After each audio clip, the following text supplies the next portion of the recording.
Son las 9 de la mañana con 33 minutos y continuamos en esta primera edición de Radioanálisis que recordemos llega a ustedes a través de todas las plataformas de Radio Universidad de Chile, también a través de la red de radios que piensan y del canal de televisión de la Universidad de Chile, UChile TV 11.2 en la televisión abierta digital, www.uchiletv.cl en internet.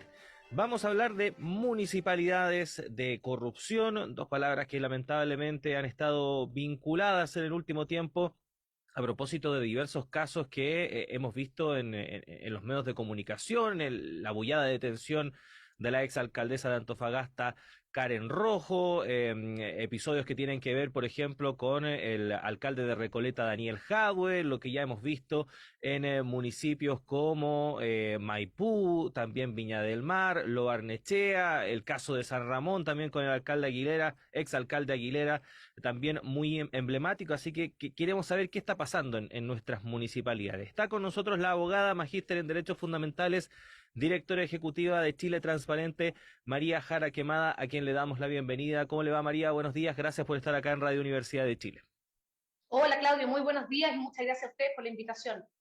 No, gracias a usted por estar con nosotros a esta hora de la mañana y conversar respecto a este tema que usted además ha planteado en diversas columnas de opinión durante el último tiempo, porque es preocupante lo que se está viviendo en varios municipios de nuestro país. De hecho, usted en una de estas columnas entregaba algunos datos que son realmente llamativos, como por ejemplo Sí, cifras que maneja el Consejo de Defensa del Estado respecto de que prácticamente la mitad de los municipios del país está o ha estado involucrado en el último tiempo en investigaciones relacionadas con casos de corrupción.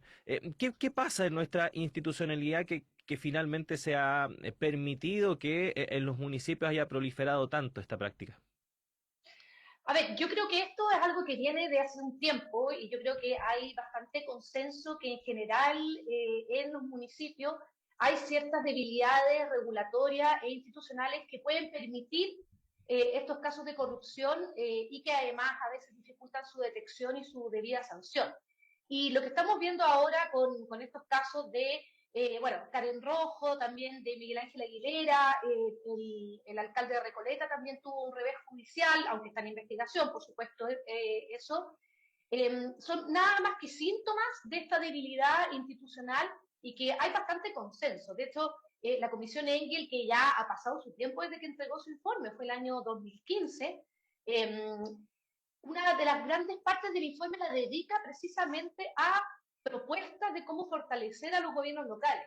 Y la mayoría de esas propuestas fueron por total consenso y recordemos que eran 16 personas de diversas miradas políticas o incluso formación profesional y había bastante consenso, pero sin embargo los avances que tenemos respecto de ese fortalecimiento son re pocos. Entonces yo creo que hay un problema ahí de que nadie ha querido como ponerle un poco, por así decir, el cascabel al gato y lamentablemente tenemos estas debilidades que producen esto, generando el descrédito en las instituciones y también la debilitación de la democracia, por supuesto, cuando conocemos estos casos de corrupción.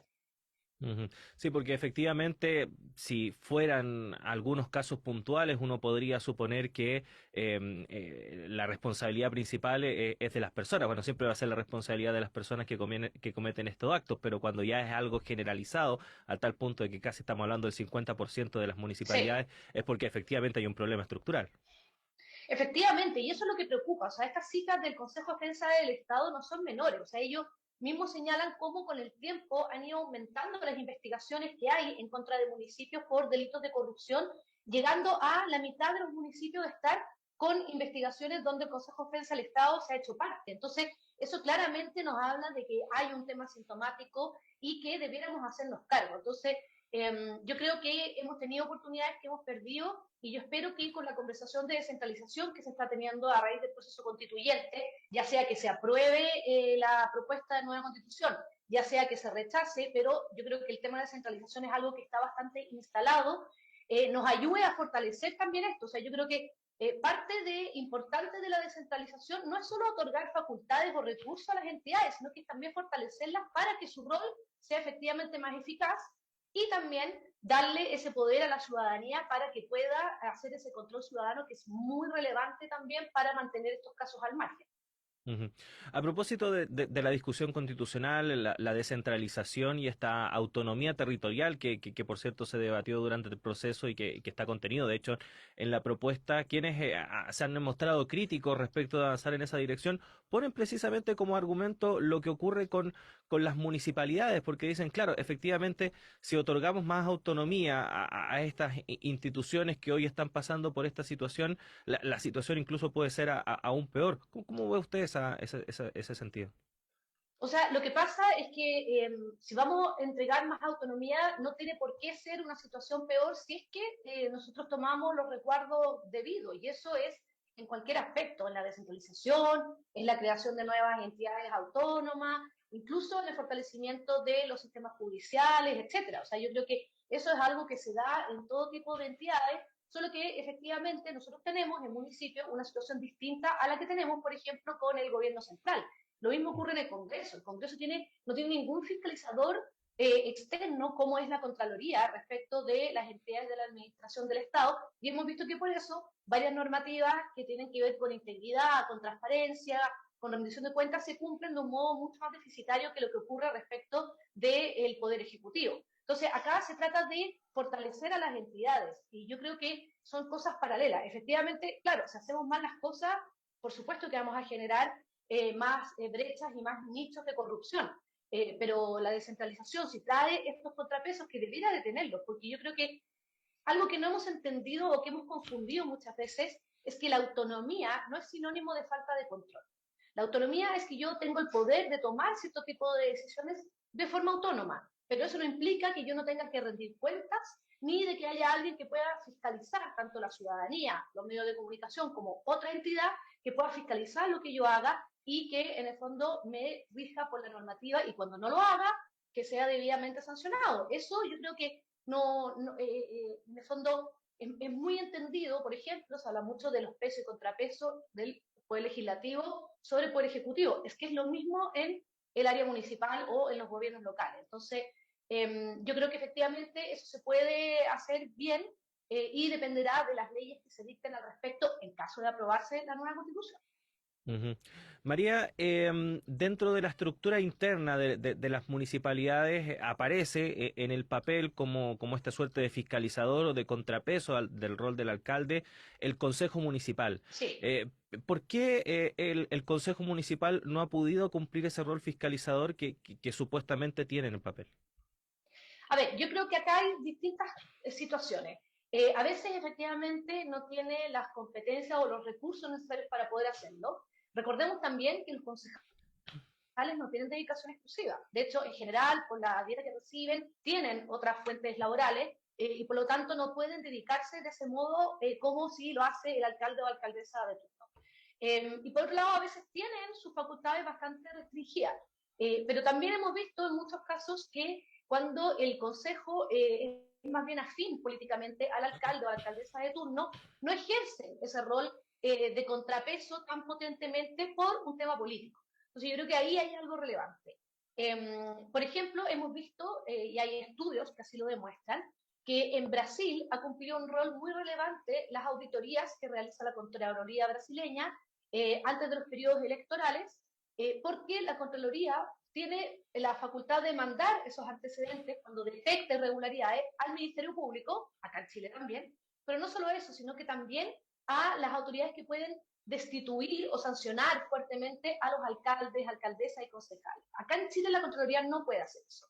Puede mandar los antecedentes al Ministerio Público, pero no puede mandar los antecedentes al Tribunal Electoral Regional para que se inicie una investigación por si esas infracciones fueran lo suficientemente graves para que merite una sanción mucho más grande. Es el Consejo el que lo puede hacer. Y muchas veces el Consejo no lo hace por un tema político. Entonces yo creo que hay que fortalecer esos roles que ya tenemos y por supuesto también el rol de la ciudadanía de poder solicitar más información, participar más activamente de las decisiones y eso obviamente hemos visto también en muchos países que efectivamente termina cumpliendo también un mayor rol de contrapeso y de control externo hacia los municipios o gobiernos locales. Ujú. Estamos conversando con la abogada magíster en Derechos Fundamentales, directora ejecutiva de Chile Transparente, María Jara Quemada, a propósito de el fortalecimiento, fiscalización también de los municipios, sobre todo a partir de los últimos casos de corrupción, cohecho, fraude al fisco que hemos conocido en algunas comunas de nuestro país. Usted mencionaba respecto del trabajo que había hecho la Comisión Engel en materia de proponer alternativas y que lamentablemente no se ha podido avanzar en esa materia. Falta voluntad política y quién debiese precisamente encabezar un proceso que lleve a un cambio al interior de la institucionalidad que permita mejorar y hacer más efectivo el trabajo en las municipalidades. Sí, yo creo que efectivamente ha faltado voluntad política, lamentablemente. Yo creo que le corresponde en primer lugar al Poder Ejecutivo, al gobierno, que hoy en día tiene todavía, por así decirlo, el mango de sartén en este tema de iniciativas legislativas, y al Congreso, obviamente. Lamentablemente, el único proyecto de ley relevante que ha ingresado en esta materia, que avanzaba bastante, obviamente se puede perfeccionar, pero recogía bastante de estas propuestas, se ingresó a fines en los últimos meses del gobierno del presidente Piñera. Entonces, lamentablemente sabemos que, lo hemos visto en los sucesivos gobiernos, que cuando se ingresan los proyectos de ley a último momento sabemos que es más bien una señal, algo así, pero que sabemos que en el fondo no se van a tramitar, no van a alcanzar a avanzar, y aparte este proyecto es un proyecto complejo, no es un proyecto de fácil despacho. Por lo tanto, bueno, está esa señal entregada y ojalá el gobierno del presidente Boric recoja el guante de ese proyecto, lo perfeccione en lo que estime conveniente que podría perfeccionarse y efectivamente se tramite en el Congreso y que las distintas fuerzas políticas lo apoyen, porque en general hemos visto que en estos temas muchas veces hay apoyo transversal, los temas de corrupción, transparencia, rendición de cuentas, no debieran tener un sesgo ideológico, pero también a veces cuesta cambiar un poco la cultura de cómo se hacen las cosas. Entonces, claramente para esto se requiere una fuerte voluntad política. Ujú. María, hablábamos respecto de la importancia de la discusión a nivel constitucional, independiente de lo que pase el 4 de septiembre, lo que se ha debatido en torno a descentralización, a autonomía territorial. ¿Existen otros aspectos al interior de la propuesta constitucional que podrían ser positivos o, si bien negativos, en la línea de buscar soluciones para este problema? Sí, la verdad es que solo en lo que se refiere a integridad y temas de anticorrupción, porque obviamente la propuesta de nueva constitución trae muchísimos temas de los cuales escapa ya como de mi expertise pronunciarme, pero respecto de los temas de anticorrupción e integridad, la verdad es que hay bastantes avances y se sientan las líneas que podrían eventualmente, con legislación posterior, aterrizarse para tener mejores, en el fondo, instituciones. Hay bastantes principios, principios de integridad, principios de gobierno abierto, principios de participación ciudadana, de rendición de cuentas. Se establece en el fondo el deber del Estado de luchar y prevenir la corrupción en el sector público y en el sector privado. Y en general para las instituciones se establecen estos principios y algunos derechos también de las personas, como el derecho a acceso a la información pública, que hoy día tenemos una ley de transparencia muy buena, pero ese derecho no estaba establecido de modo expreso hoy en día en la Constitución. Entonces se marca una línea, se fortalece Contraloría, en algunos sectores también el Ministerio Público, se establece el deber de coordinación entre estas entidades, lo cual es muy relevante, porque hoy en día lo tenemos por voluntad política de las distintas instituciones, Consejo de Estado, Ministerio Público, Contraloría, pero no existe ese deber, por así decirlo. Y acá esto generaría una mucha mejor interacción entre estas distintas entidades y que se vea que la lucha contra la corrupción tiene que ser algo que se enfrenta de manera integral y no por silos. Entonces yo creo que efectivamente contiene un diseño institucional que es bastante óptimo, pero como todo en la vida, esto requiere una buena implementación, porque si no puede quedar en el texto muy lindo escrito, pero no desarrollado. Pero sí hay un llamado, en el fondo, al legislador a que cuando dicte las leyes que desarrollen todos estos temas, va a tener que ir aterrizando en el fondo cómo se consagra o cómo se desarrolla el principio de participación en el Poder Legislativo, la rendición de cuentas, la transparencia, el acceso a la información pública, etcétera. Entonces yo creo que en lo que respecta a esta materia, la verdad es que hay avances en el texto. María, ¿por qué ha costado tanto implementar la ley de transparencia que, recordemos, ya tiene más de 10 años en funcionamiento en los municipios? Porque los municipios tienen capacidades distintas y eso es natural, o sea, tenemos municipios muy, muy, muy diversos. Entonces, muchas veces dentro de todas las funciones que tienen que hacer, a veces tienen personal mucho más restringido, más limitado y no tienen las capacidades completas para, en el fondo, implementar de buen modo estas leyes. Ahora, ya ha pasado tanto tiempo y el Consejo para Transparencia ha puesto a su disposición el portal de transparencia y yo creo que ya no hay muchas excusas para no cumplir bien con la ley. Lo que sí yo creo que es importante es darnos cuenta que todo, todo ese tipo de leyes implican recursos. En general, la ley de lobby, la ley de probidad, la ley de transparencia, la ley de transformación digital, no vienen con muchos recursos aparejados para su implementación. Y yo creo que tenemos que entender que esto requiere de recursos, quizás no mucho más que una modificación al sistema de pensiones o al sistema de salud, pero sí requiere de ciertos recursos. Y por otro lado, requiere de mucha difusión, comunicación y capacitación a la ciudadanía. Porque si tú estableces derechos que la ciudadanía no conoce, es lo mismo que si no los tuviera. Y yo creo que en los diversos estudios que hace el Consejo para la Transparencia, en general, el conocimiento de la ley de transparencia y del Consejo en sí mismo es reducido a un sector más bien de elite, y yo creo que es importante que avancemos en estas temáticas porque llevamos muchos años con estas leyes y que avancemos en también capacitar y difundir a la ciudadanía de que tiene estos derechos y cómo los puede ejercer. Ujú. Por último, María, ¿qué responsabilidad debiesen asumir los partidos políticos? Porque efectivamente hay alcaldes, alcaldesas que son independientes, Sí. pero la gran mayoría o militan o han sido electos gracias al apoyo de un partido político. ¿Qué responsabilidad deberían asumir estas colectividades? A ver, yo creo que los partidos políticos tienen responsabilidad, en primer lugar, cuando nominan a ciertas personas para ser candidatos o candidatas a cargos de elección popular. Yo creo que ahí el estándar debería ser bastante más alto. En algún minuto hubo ciertos compromisos de los partidos cuando se conocieron todos los casos de financiamiento ilegal de la política, pero creo que eso ha decaído y hemos visto que ese compromiso en general dura de acuerdo a la popularidad de la persona.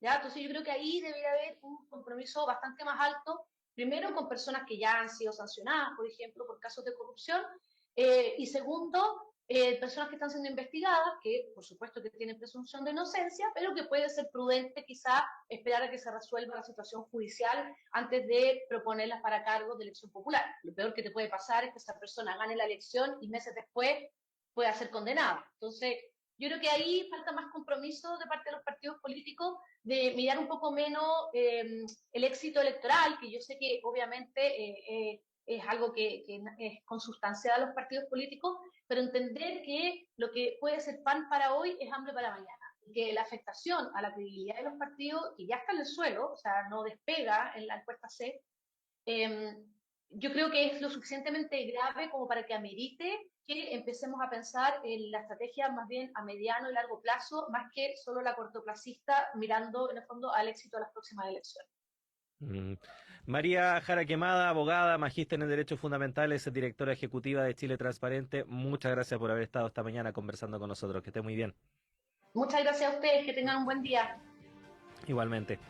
Ahí estábamos entonces, disculpen que todavía estoy ahí un poco afectado de la garganta, pero ahí estaba con nosotros María Jara Quemada entonces conversando respecto de la situación que lamentablemente afecta a varios municipios en nuestro país, la urgencia también de avanzar en soluciones tomando en cuenta que son, y así se ha visto y se ha conocido durante todos estos años, la puerta de entrada del Estado hacia las comunidades, hacia la ciudadanía. Por lo tanto, urge y se requiere que funcionen de la manera más adecuada posible, sin estos hechos de corrupción y, por cierto, clientelismo que también se ve al interior de los municipios. En fin.